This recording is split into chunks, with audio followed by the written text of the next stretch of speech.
这是我们从小到大的一些视频的节选。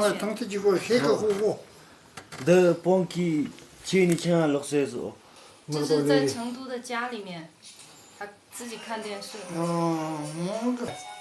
后来我们就带他回草原来了。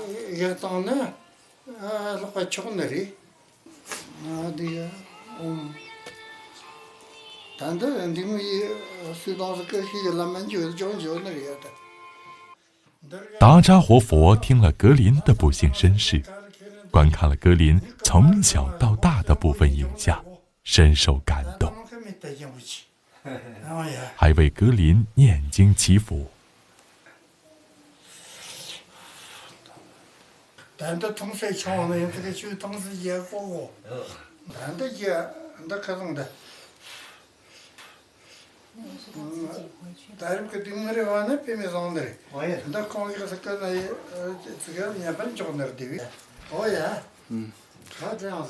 我们替小格林，谢谢你。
昨天张希跟我说，他说活佛发话了，以后凡是穿着野生动物皮毛的人，通通都不准进寺院。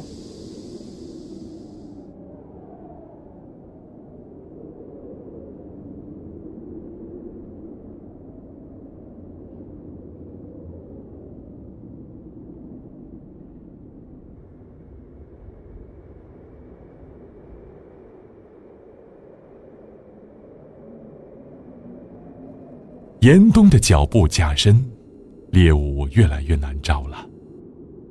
格林没日没夜地寻食，1-2天找不到吃的也是常有的事。实在饿坏了，就分吃点唯一他们的干粮。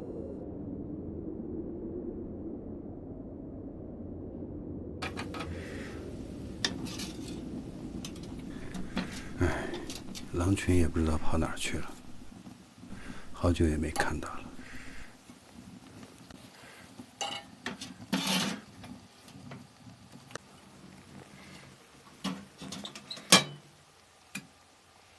只剩一箱压缩饼干了，有干粮吊着就不错了。每天只能一块儿，不知道啥时候才能等到狼群。我知道，我也担心这个。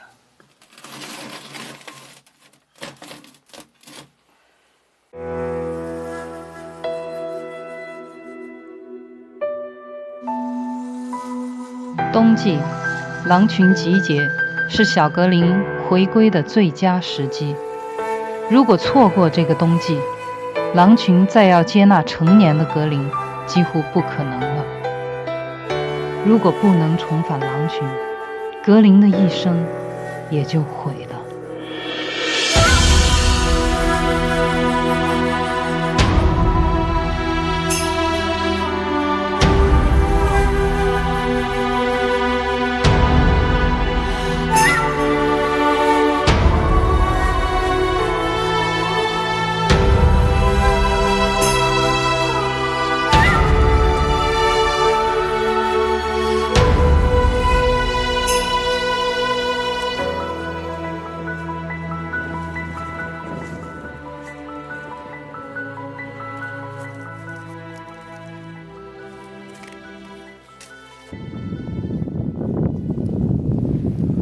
我现在已经在狼群的领地范围之内，所以我必须小声说话，保持安静。又发现狼洞了，原来他们搬到这儿来了。这个狼洞，人可以钻得进去。你不会是让我钻吧？看看这样能不能拍到。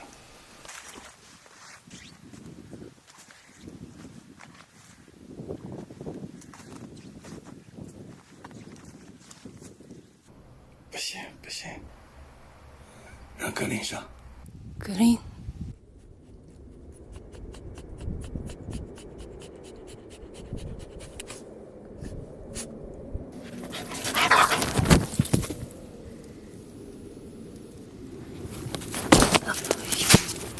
里面有东西。里面不会还有狼吧？这洞是穿的，那如果有狼，早就地遁了。他叼了个骨头出来。哎呀，真是吓死我了！他是这样子穿过去的。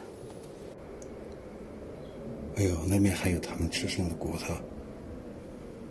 前山被那群放牛的人给占了，他们只有到后山来了。对，哦，说最近怎么看不到狼了？一个大白兔。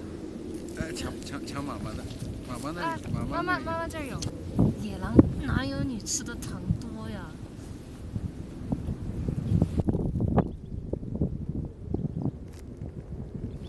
人家才不吃你那个嘞。啊，这舔过了，你不吃？伯伯。来这儿看看。给他抢。他不爱吃那个。哎，这个不是你的，不是你的，这是妈妈的。不行，干肉先给他吃。在哪儿？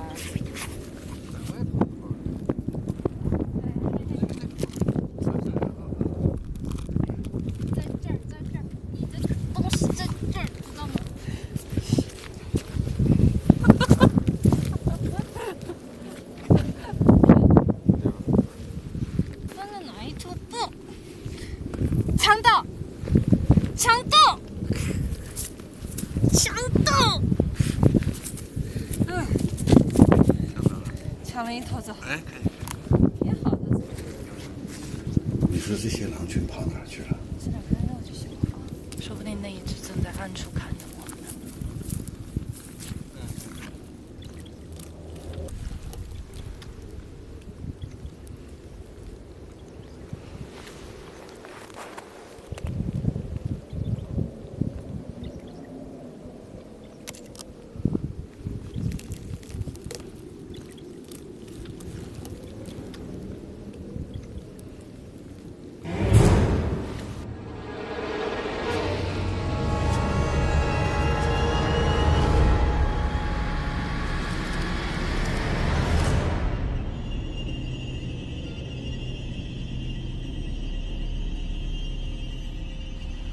这狼咋这么瘦啊？没吃的了呗。等到他们饿不过去的时候，就团结起来打牦牛了。反正横竖是死，狼也不会选择饿死的。看不到了，看不到了。现在翻过山梁了，知道他们在这儿就放心了。到处是围栏，这儿也是，这也是，我们都翻了3座围栏。后面还有4座。对，就是狼群最后的栖息地了。离去，他们也没地方可去了。好的。有狼，就会有草原，草原就会有希望。希望能保住最后的一点点栖息地。走吧。慢了，来了。你跟围栏比一下，围栏有多高有1.6米以上了吧？1.6米几了，高。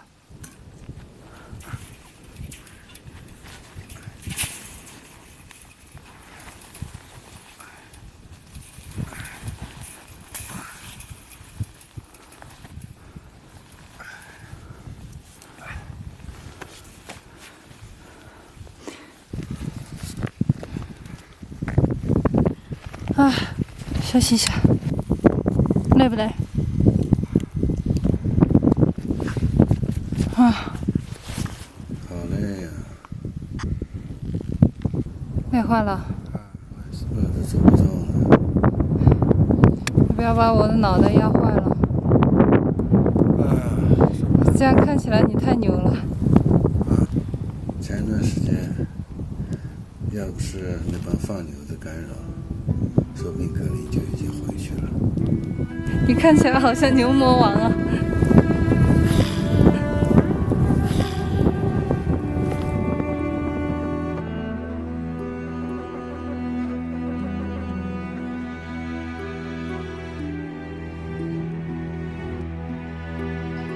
快点儿起来了吧，牛人！咱们得坚持牛到底。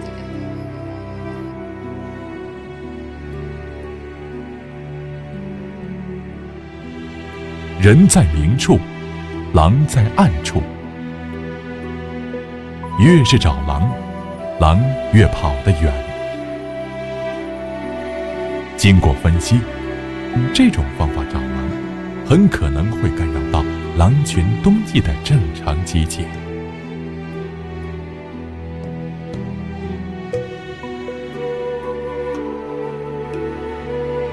为了不让野狼再产生怀疑，能顺利接纳格林，唯一和易峰决定转变策略，不再带领或跟随格林，而是让格林独自巡山狩猎，从而增加格林遇见野狼的可能性，也可以锻炼和提高格林的独立性。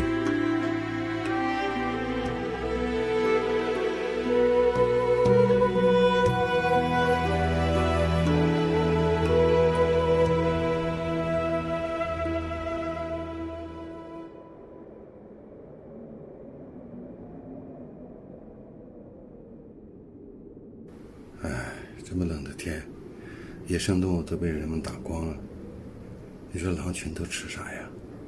只有牦牛。这么大一群牦牛就在狼的院子里面转悠，我看着都流口水。狼能忍得住？你娃不上山入伙，下材料了。我就等他们集结。超市。那你就放在炉子边上等它化嘛。我才画了一个眼，看到没？那个眼儿就是倒热水的眼儿。挺好看的，跟冰灯似的。把它改成一个灯吧，还吹不灭。哇，快看，快看，快看！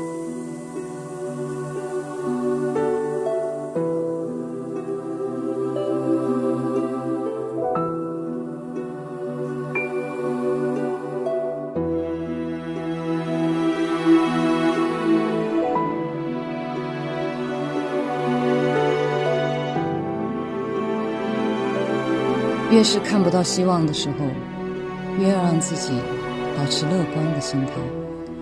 如果我们改变不了现实，至少我们可以改变看待事物的心情。如果没有这些苦中作乐的时光，看不到平凡事物的美好一面，我们可能早就被日积月累的失望给击垮了。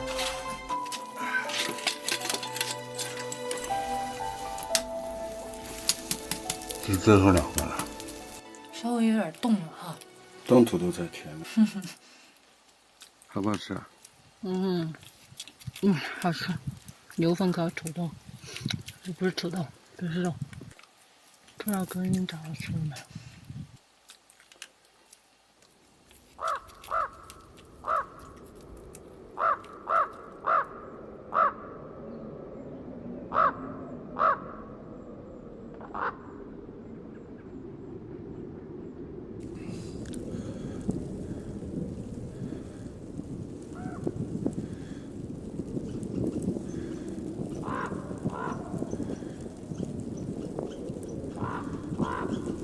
这小子鬼鬼祟祟的在干啥？去看看。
你不会是要偷他的吧？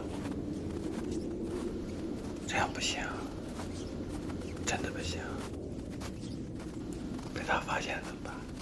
进屋再说，进屋再说。这样真的不好，哎，真的不好，这样要不得，真的不好。好了好了，你不要念了。哎，那个腿后面好像是被啃过，哎，没问题吗？没问题。就一次，我跟他换一次。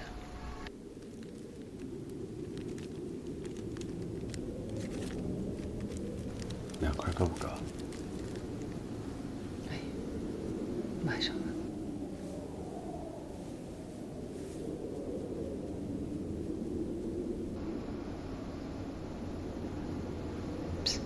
回来了，回来了。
账，他找你算账来了，偷兔子的贼。哎呦，我只有一个要素饼干了，这个可不是我干的啊，都是你妈的主意啊。别那么没担当哈。以后还你一只更大的。把老爸的衣服穿走了。哎，怎么脱的？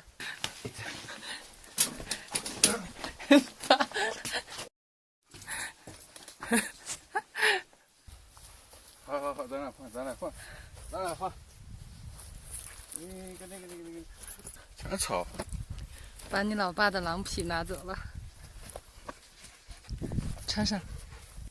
要把你的衣服折腾的那个什么，给我。拿东西换吧，没辙。来，都是毛，这个是羊毛的，哎，纯毛的哦。太容易上当，小狼太单纯了。他就要你那件。把我屁股咬一口，好痛啊！谁让你骗他了？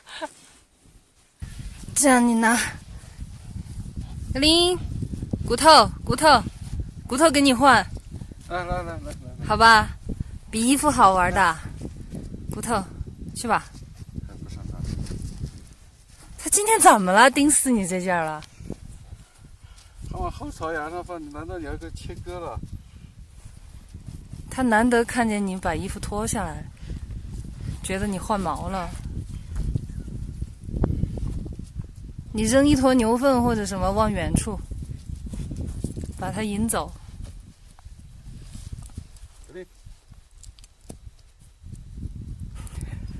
他不干，他不上当，因为你刚才骗了他，干脆你也在他屁股上咬一口嘛，这样你们俩就扯平了。还不痛？打屁股，不干。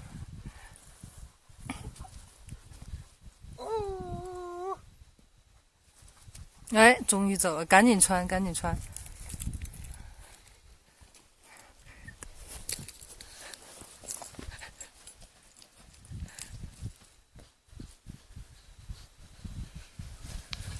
哇，力量之大！小时候我钓过狼，用老鼠钓狼。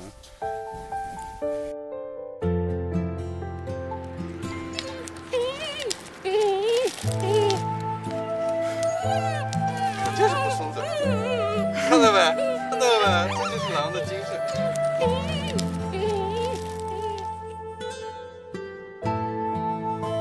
孙子长大了，钓不动了。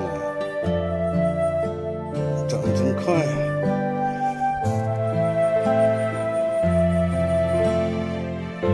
你小心它的牙，会不会拽掉？一会儿一拽，整副假牙下来了。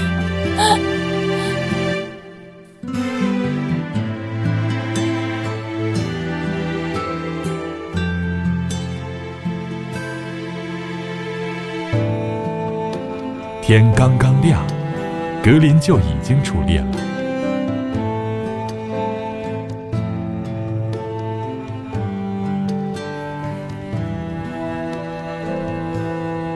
一峰很是歉疚，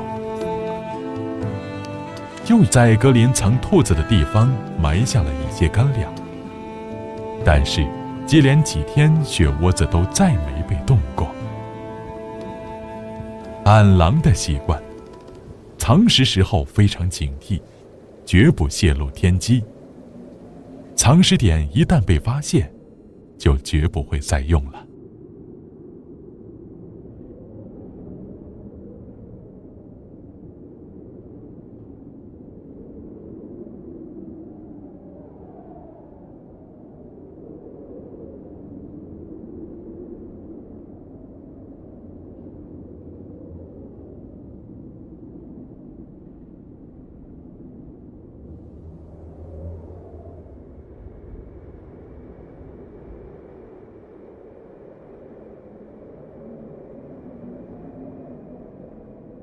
他还埋在老地方啊。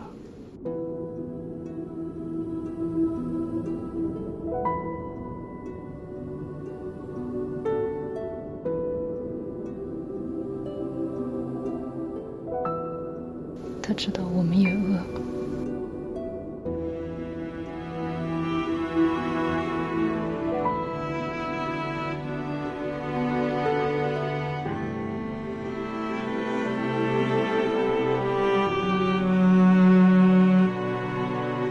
小时候他护食，你说他六亲不认，现在他自己都吃不饱，还要送食回来。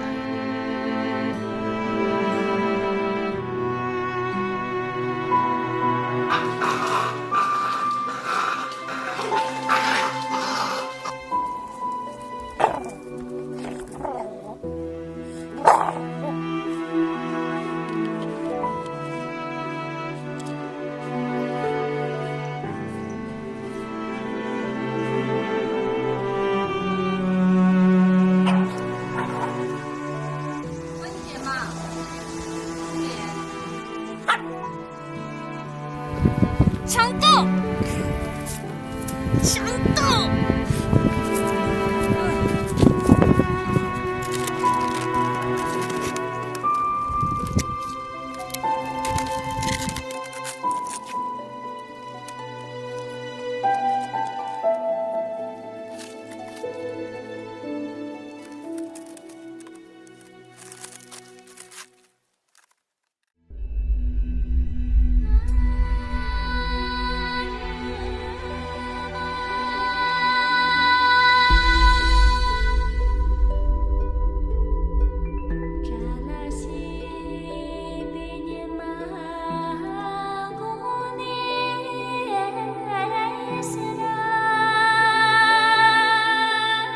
其实拍这一段，我作为一个摄影师来讲，这真是上天赐予的一段，也不可再现的。当时我是想拍一下月亮升起的一个镜头，当我架好机器拍的时候，这个时候我的焦是对在月亮上，月亮上面我就模模糊糊的看着，哎，怎么感觉月亮有影子？里面有兔子啦！哎，我纳闷，我说是什么东西？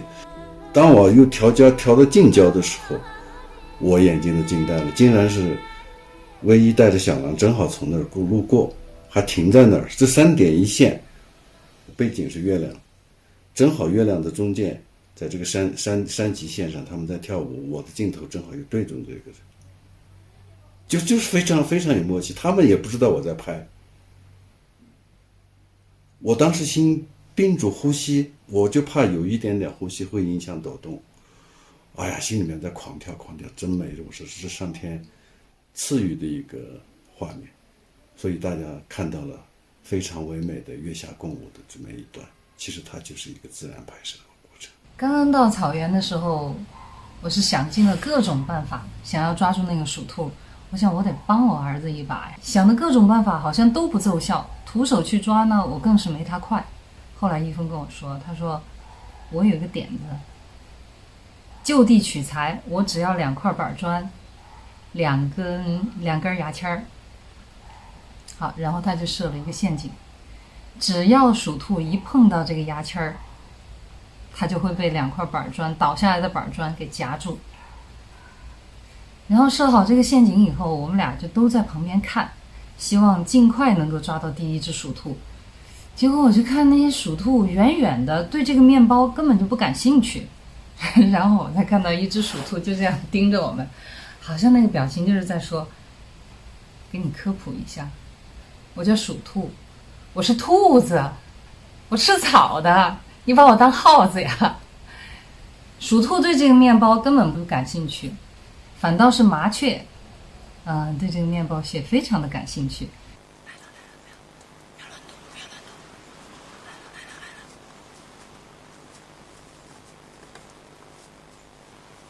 我们常说鸟为食亡，但是我发现我低估它们了，刚到草原就被麻雀给秒杀了。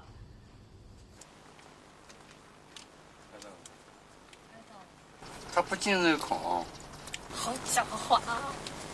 我们自以为设计的非常非常好的一个板砖夹麻雀的一个陷阱，结果麻雀就在旁边观察了一下以后，马上就识破了这个陷阱的机关在哪儿，然后根本不去碰这个机关，甚至它破坏掉这个机关，你根本待不住它。然后一只大鸟就把那个面包啄成一小块一小块的，就喂它的雏鸟。啊，当时我们看到做鸟也不容易啊。虽然我们没能抓住麻雀，但是这件事儿却给了格林一点启发。到了冬天的时候，到处都找不到吃的了，麻雀也是肉啊。那个时候我们给他的压缩饼干素的，狼看不上，他会把这些饼干渣儿就扔在那个铁丝网的下面。他所占的就是埋伏、突袭，天下武功唯快不破。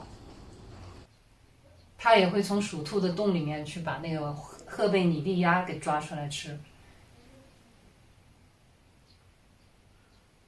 我想起来我们在那个草原上住着的时候住的那个小房子，我经常做梦的时候都会回到那个小房子里面去。就是我们屋檐下有很多的鸟嘛，在那儿筑窝，因为冬天就只有我们那个小屋最暖和一点，房顶到这个天棚之间它有一个夹层，这个夹层呢又暖和又避风又避雨，而且还有中央供暖。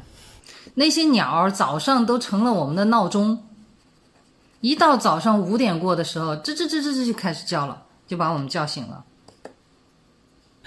我还记得有一天我们一峰正在那个边喝茶边整理那个拍摄的一些东西吧，还是正在看什么资料，然后突然有一只鸟就掉下来了，从那个顶棚上面掉下来，就掉在我们的杯子里面，把我们都吓一跳。哎，这个鸟一掉下来了以后，咦，水还是温热的，还挺舒服，然后他就顺便洗了个澡，然后正洗得欢实的时候，他一抬头看见这2个人全部都在盯着他看，然后他赶紧翅膀一收，还让不让鸟洗澡了，然后扑腾几下晃一晃身上的水飞走了。